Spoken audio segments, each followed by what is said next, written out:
Olá aos amigos e amigas que nos acompanham pelas redes sociais, Facebook, pelo YouTube, enfim, é com uma alegria que nós damos seguimento ao nosso estudo da Revista Espírita de Allan Kardec.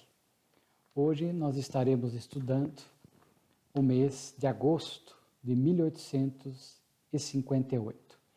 É interessante que são poucos artigos que compõem a Revista Espírita de agosto de 58.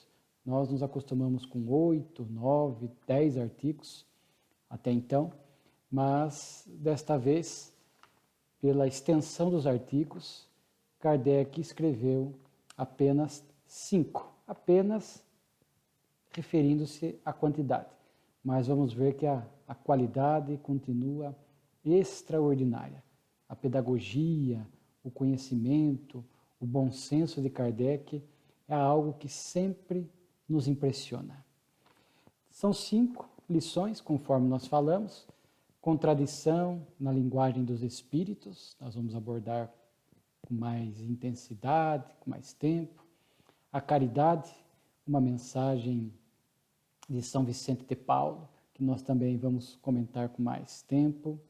O espírito batedor de Diebelsdorff, é uma história alemã que foi traduzida, chega ao conhecimento de Kardec, que teria acontecido em 1761, envolve aquela questão que nós estamos tratando já em alguns estudos, a respeito dos fenômenos, que estavam muito intensos naquela época, embora aqui tenha acontecido em 1761. Mas como o próprio Kardec diz, esses fenômenos sempre aconteceram, mas naquele período pré-codificação, eles se intensificaram para chamar a atenção da humanidade, que nós somos espíritos imortais, em passagem pela Terra, no nosso processo de aprendizado, de evolução intelecto-moral. Então aqui começa a haver um fenômeno, batidas, ruídos, e as pessoas, porque desconheciam essas questões espirituais, acreditavam que era a brincadeira de um criado da casa, depois pensou que podia ser ratos, procuraram tomar todos esses cuidados, perceberam que não era isto, e aí foram perceber que por detrás havia uma manifestação espiritual produzindo o fenômeno. Aí o outro artigo, a propósito dos desenhos de Júpiter, que também nós vamos abordar com mais tempo, e encerra a revista de agosto de 1858 com o texto Habitações em Júpiter. Então, o primeiro texto que nós gostaríamos de abordar com mais profundidade, contradições na linguagem dos espíritos. Porque Kardec começa o texto dizendo que essas contradições poderiam ser um obstáculo à revelação espírita, poderia dar munição aos adversários, porque estes acreditavam falsamente que os espíritas aceitavam tudo que vinha do mundo espiritual. E tudo que vinha do mundo espiritual, a revelação espiritual, era autêntica, verdadeira, compromissada com a verdade. Então, para esses adversários, não poderia haver qualquer tipo de contradição. E Kardec, naturalmente, vai demonstrar que esse pensamento está equivocado. Kardec estava analisando os fenômenos com profundidade, com seriedade, né, conforme nós falamos, e ele, então, vai dizer no artigo algo curioso. Um simples fenômeno de uma mesa girante, que aconteceu naquela época, de forma muito intensa, na Europa principalmente, que poderia parecer algo simples, que para muitos era mera distração e curiosidade, ele diz que se assemelha à maçã de Newton, a queda da maçã, que também é um evento simples, mas que revelou um conhecimento extraordinário a respeito da gravidade. E a mesa girante também revelou para nós essa realidade espiritual, a nossa essência espiritual, o propósito da vida, as leis divinas. Então, Kardec chega a fazer essa comparação. E ele coloca por que haveria, portanto, ideias, pensamentos conflitantes, já que estavam vindo do mundo espiritual para nós através da mediunidade. Kardec cita que aí poderíamos dividir já inicialmente em duas fontes. A primeira, a de ordem humana, a própria ideia conflitante ou equivocada nasceria dos homens, por uma interpretação equivocada, por um limite do conhecimento dos homens, eles próprios alimentariam e dariam vida a essas ideias equivocadas. Mas a segunda parte que nos interessa são aquelas que nascem, são provenientes dos espíritos. E Kardec vai chamar a atenção para algo assim muito interessante, principalmente os leigos, os adversários da época poderiam não saber. Ele primeiro chega a afirmar que os espíritos não são seres à parte da criação, são os homens que viveram na Terra. E quando a gente olha à nossa volta, nós vamos ver que o homem, no sentido de humanidade, nós temos aqui homens inteligentes, num padrão normal, super inteligentes, num padrão acima da média, há aqueles que são ignorantes, que detêm pouco ou quase nenhum conhecimento, há os que são dotados de virtudes, há os que são dotados de muitos defeitos, os que praticam crimes, os que praticam o bem.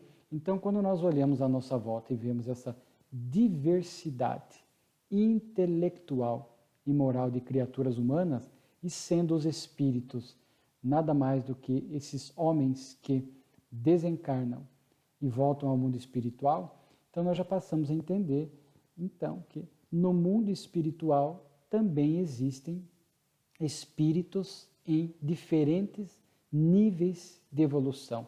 Portanto, há espíritos esclarecidos, portadores de amplo conhecimento, de entendimento, como há espíritos que possuem parcos conhecimentos, poucos conhecimentos, e muitas vezes têm ideias equivocadas e sustentam essa ideia no mundo espiritual e muitas vezes trazem essas ideias através da mediunidade, muitas vezes sem má fé, outras vezes, conforme nós vamos ver, de má fé, mistificando. Então, esse é o primeiro ponto que Kardec nos coloca no artigo.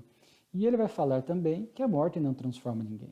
Aprendemos com o Espiritismo que quando nós morremos, o corpo deixa de ter vitalidade, o espírito volta ao mundo espiritual tal como era aqui na Terra, com a mesma bagagem intelecto-moral.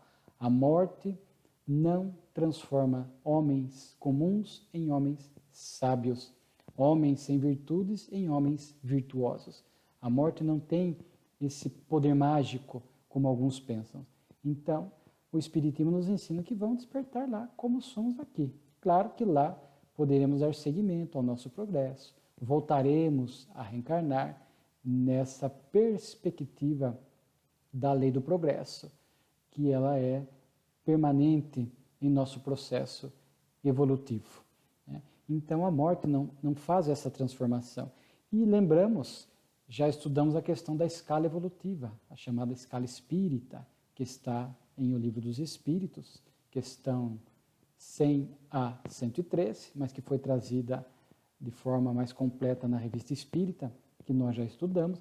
Então, ali nós vamos entendendo esta classificação dos espíritos para que a gente possa saber, através das suas comunicações, das suas ideias, das suas mensagens, da forma de expor uma ideia, das palavras utilizadas, saber com que tipo de espíritos nós estamos lidando.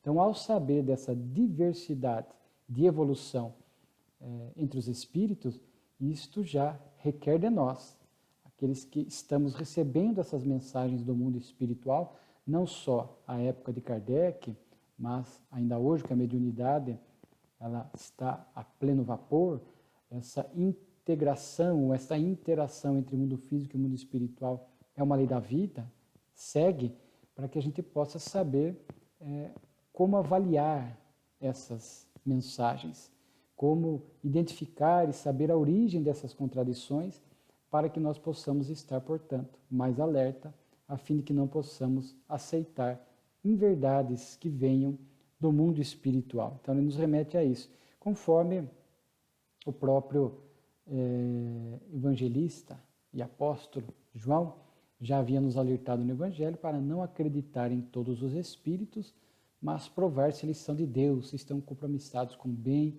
e com a verdade. E é interessante que neste artigo da Revista Espírita que nós estamos comentando, Kardec nos traz 7 itens que explicam, sustentam essas contradições na linguagem dos espíritos. Então vejamos como Kardec foi profundo, foi a fundo na análise dessa temática para nos trazer esses esclarecimentos que, conforme nós vamos ver, depois se transformaram em belíssimas lições e capítulos de O Livro dos Médiuns, que é este maior tratado, maior conjunto de conhecimento que nós temos a respeito da mediunidade. Dentro desses 7 itens, o primeiro que ele nos apresenta é o grau de ignorância dos espíritos. Portanto, conforme dissemos, há espíritos que têm pouquíssimos, ou nós poderíamos dizer, raros conhecimentos. São detentores de ideias equivocadas, não se preocupam em identificar, em se corrigir, em procurar a verdade. Então, são espíritos que estão no mundo espiritual neste estado de ignorância espiritual. Portanto, eles vão se dirigir através da mediunidade, emitindo as suas opiniões pessoais, trazendo, portanto, incorreções e inverdades. Então, uma das causas é este grau de ignorância de uma parte de espíritos que povoam o mundo espiritual. Então, nós temos que estar em alerta em relação a isso. Segundo, ele fala do embuste dos espíritos inferiores. Então, vejamos aqui, surge a questão da má-fé. Há espíritos ignorantes que não identificam a própria ignorância, o próprio equívoco, e muitas vezes chamados através da mediunidade, eles trazem as suas opiniões pessoais, acreditando que estão falando a verdade. Há aqueles que estão enganando, o embuste. O espírito sabe que aquela ideia está equivocada e ele quer, então, por conta da sua imperfeição moral, ele quer causar desordem, confusão dentro do grupo mediúnico, dentro do grupo espírita e mesmo dentro do movimento espírita, porque muitas dessas ideias equivocadas que vêm através de espíritos mistificadores que encontram médiuns invigilantes, médiuns que não estudam, médiuns que aceitam tudo do mundo espiritual, às vezes essas mensagens se transformam em livros, livros mediúnicos de má qualidade que não guardam nenhuma sintonia com as bases da doutrina espírita e chegam para o movimento espírita.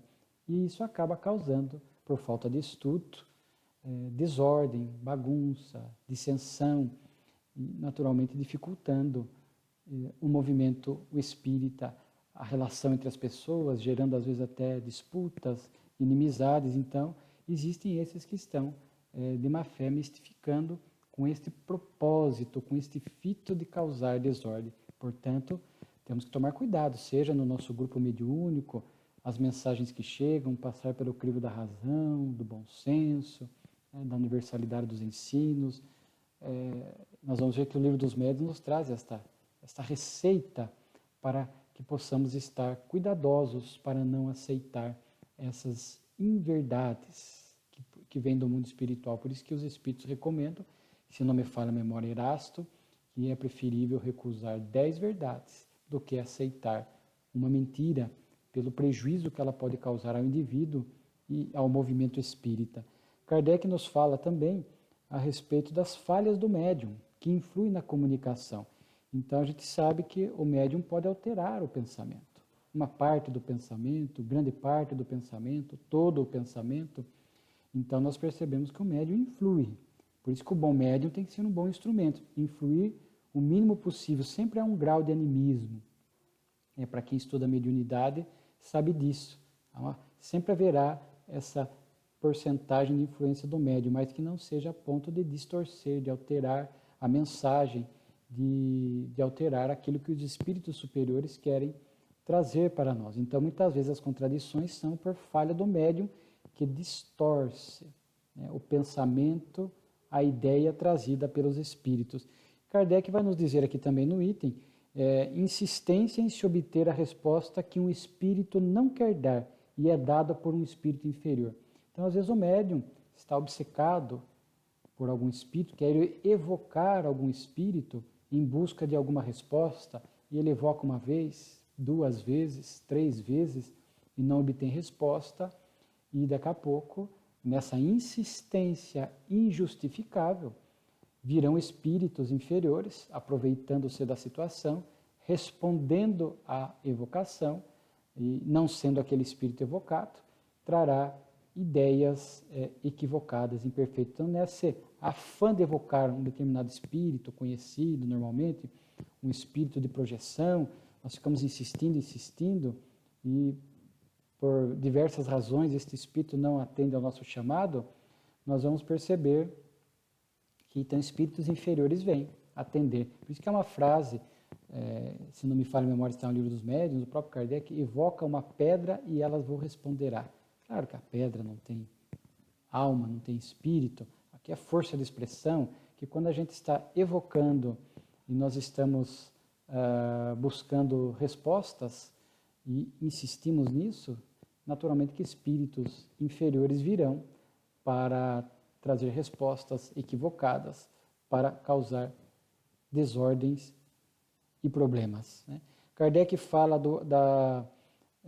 da própria vontade do espírito que dosa a mensagem conforme o lugar, as pessoas e o momento.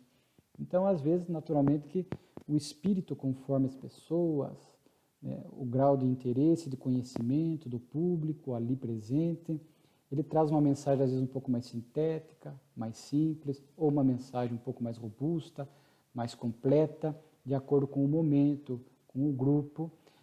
Aqui é interessante que a essência da mensagem permanece, mas ela pode ser uma mensagem um pouco mais enxuta, um pouco mais concisa, um pouco mais limitada em termos de quantidade de conhecimento, ou mais ampla, porque o próprio espírito, dentro dos seus critérios, vai fazer esta dosagem. Kardec também fala da insuficiência da linguagem humana para exprimir as coisas do mundo espiritual. Então, às vezes, essa questão às vezes são questões que decorrem de interpretação de palavras, porque às vezes o espírito tem que falar de coisas que sequer existem na Terra. Descrever questões do mundo espiritual, às vezes eles usam de comparações para que a gente possa ter uma ideia, ou usam a palavra nossa, pobre, limitada, que mais se aproxime daquilo que ele quer ensinar ou trazer, mas não reflete perfeitamente aquilo, é o mais próximo. E usando de comparações de palavras mais próximas, muitas vezes isto pode gerar interpretações equivocadas. E ele fala a interpretação pessoal. Claro, a gente lê uma mensagem, cada um pode dar uma interpretação, e isso acaba, aí já não é problema do espírito, é problema de ordem humana, a interpretação que nós vamos dar à mensagem. Quanto mais eu estudo, mais conhecimento eu tenho da doutrina, mais eu vou buscar esta essência verdadeira da mensagem. Quanto menos estudo, naturalmente que eu poderei divagar e distorcer essa mensagem. Então são 7 pontos, e aqui nós recomendamos para quem quiser o estudo do capítulo 27 do Livro dos Médiuns, que cuida das contradições e das mistificações, e ali os próprios espíritos falam para a gente poder estudar, comparar e se aprofundar.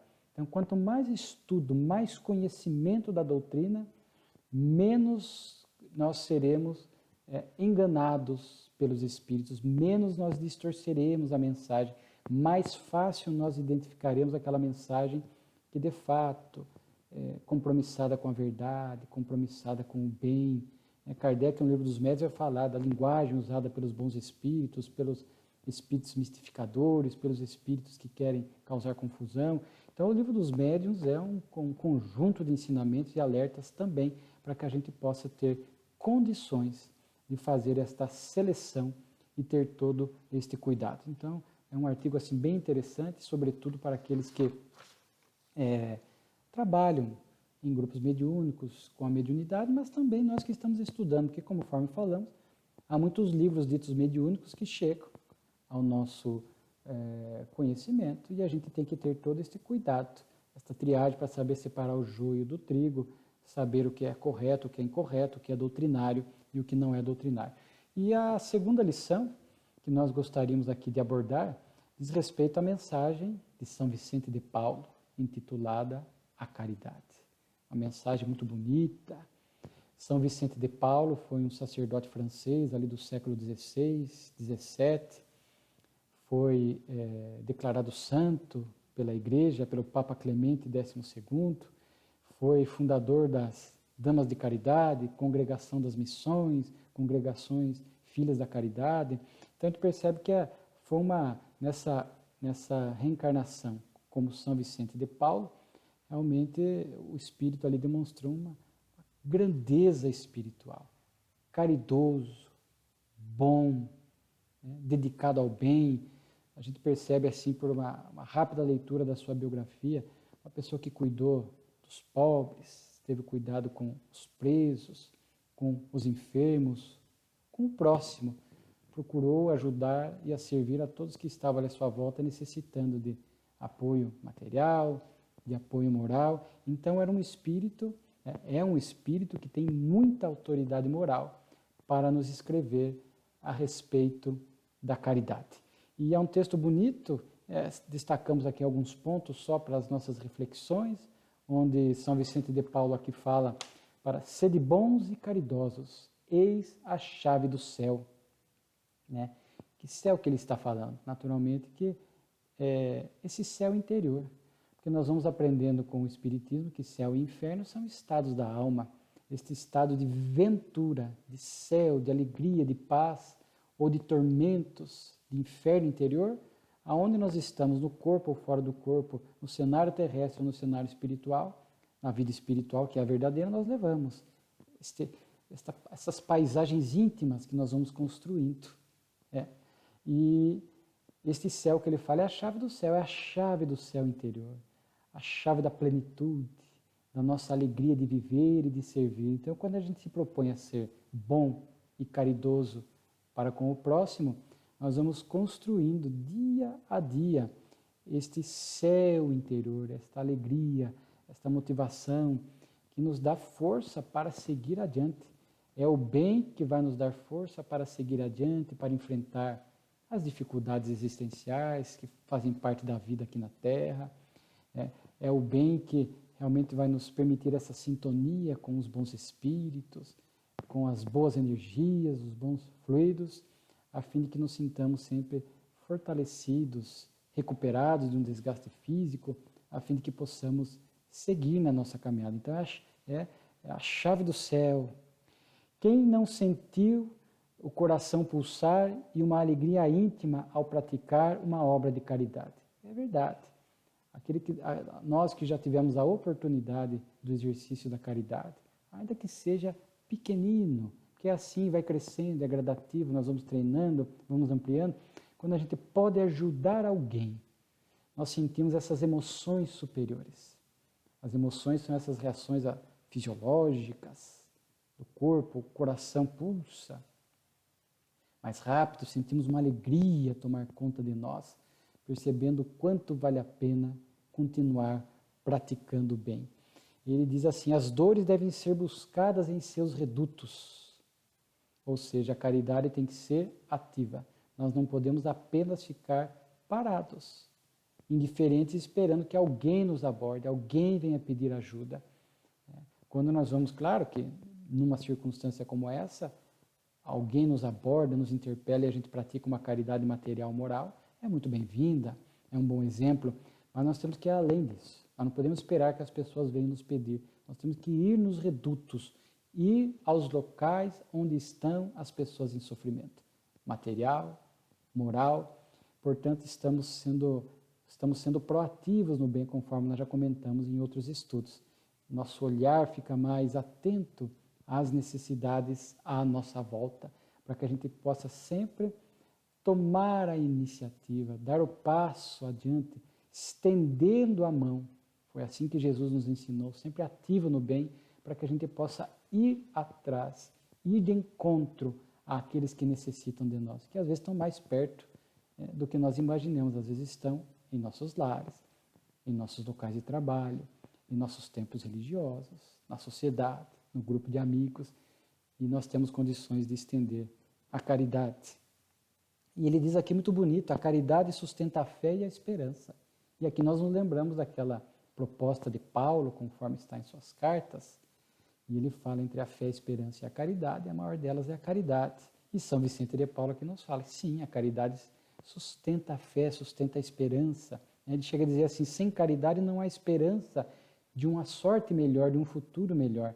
Aquelas pessoas que estão sem esperança, quando notam o bem à sua volta, perto delas, percebem que há esperança. Puxar pessoas praticando o bem. Elas vê, às vezes, na rede social, chega ao seu conhecimento, esta corrente de bem que vai se espalhando, faz com que essas pessoas que estão pessimistas, desanimadas, percebam, puxa, há esperança, porque ainda há bem aqui na Terra, há pessoas praticando o bem. Então a caridade fomenta a esperança, como ele diz que sem caridade não há fé, porque, diz ele, a fé é um puro raio que faz brilhar uma alma caridosa. É como se fosse uma consequência. A pessoa portadora dessa legítima fé, que é tocada em seu coração pelas lições do Evangelho, pelo convite do Cristo, conecta-se com o Pai, com Deus, é uma consequência, ela sente vontade de ajudar e de servir. Por isso, Tiago já disse que a fé sem obras, ela é morta em si mesma. E aqui diz que, São Vicente diz que a caridade é a mais pura emanação do Criador.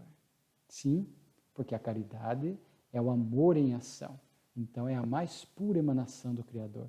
Daí o nosso esforço por praticarmos diariamente o bem, a caridade. E algo muito curioso que São Vicente fala, é que não há alegria espiritual que ela não proporcione já na vida presente.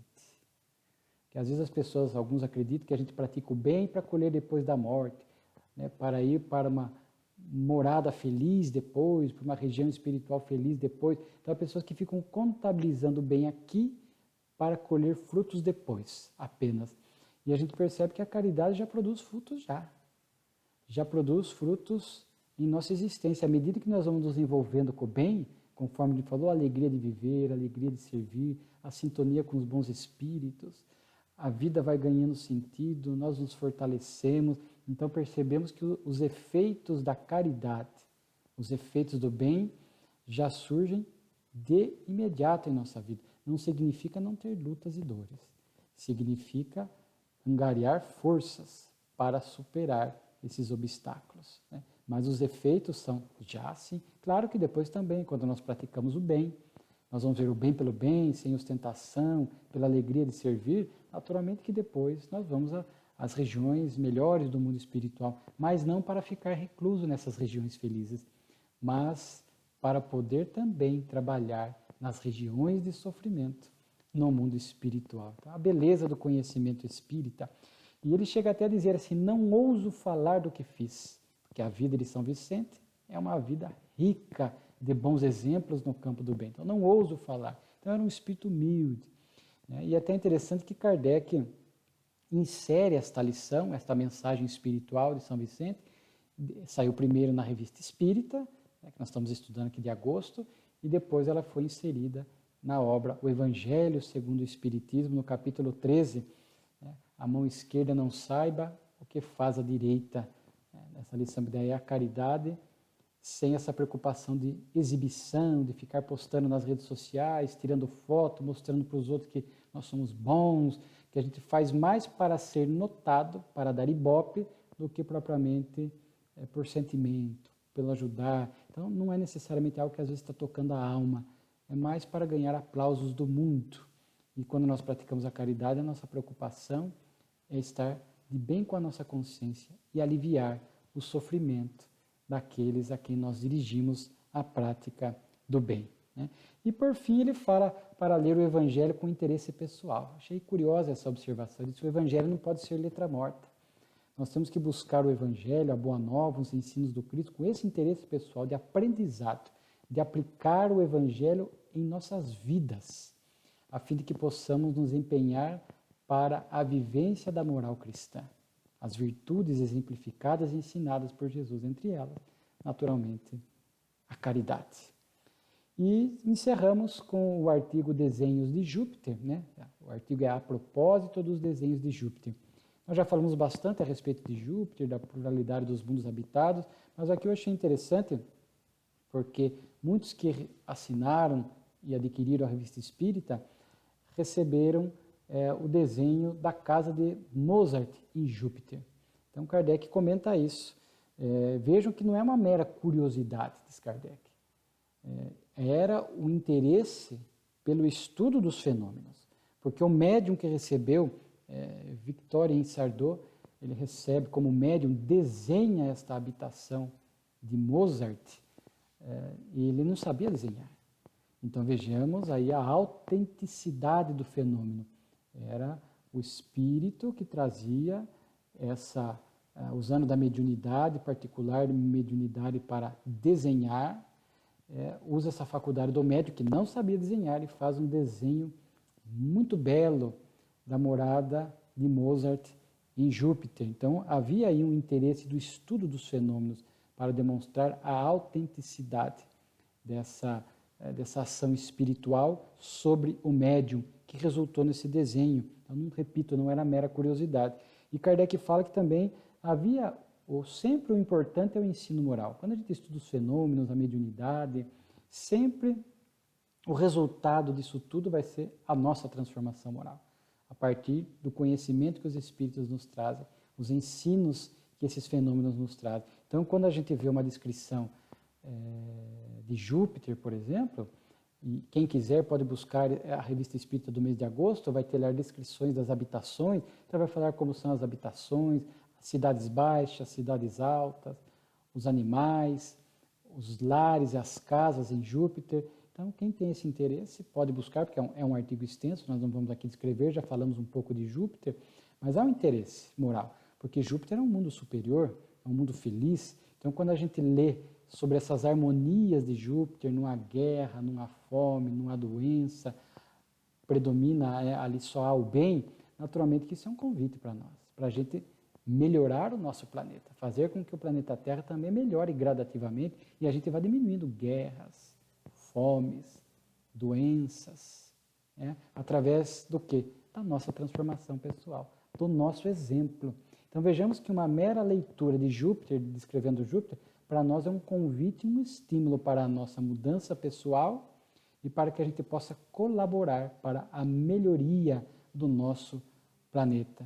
Aquela famosa frase de Gandhi, seja você a mudança que deseja para o mundo. Então aqui é interessante que essas descrições da moradia, os desenhos, falam de Mozart e Zoroastro.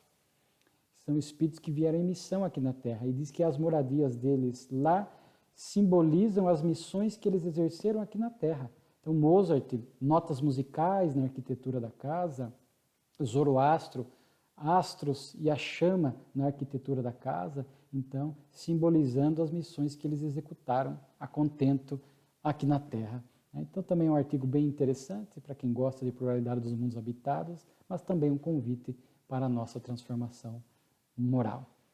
Eis aí então a grandeza da Revista Espírita.